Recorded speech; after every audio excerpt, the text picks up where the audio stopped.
Hey everyone, this is Tim from Your Six Tech. Today in this video, I'm going to show you how to add a friend on your PlayStation 4 console, and this is very easy to do. Just on the home screen here, we want to go up to top and then go to the friends icon right here and select this. Now mine's going to look a little bit different because of my theme, but once I get to this section right here, I want to go up to where it says search, then enter in your friend's ID. So whatever it is. Now I'm just going to enter in Tim and then type in 6 and see what pops up. Then here's all the suggestions for Tim 6. So I'm going to go to this person's name right here.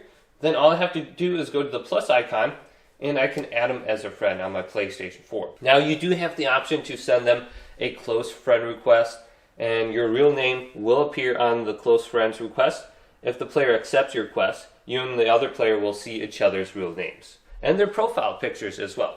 And your profile picture can be like a Facebook picture or something like that. It doesn't have to be specifically this icon or this profile right here. It could be any picture that you upload. So I'm going to send them a friend request right now, and it will say friend request sent. Otherwise, you can go to their profile right here, and then you can send it to them right here. Now, there's other ways that you can find people, and one of the other ways is play together down here. So I recently was playing Call of Duty yesterday. I can find people that were in my game, and I can send them a friend request. So you might see someone in here that you recognize. Then all the way down here are the friend requests on the bottom. So if you have any friend requests, you can accept them right here. And if you scroll on down, you can see the request that you have sent. So at any point in time you want to cancel it out, you have the option to go to where it says sent. But hopefully this video did indeed help you out. If it did, leave it a big thumbs up and subscribe to my channel down below for more tech up videos coming up next on Your Six Tech.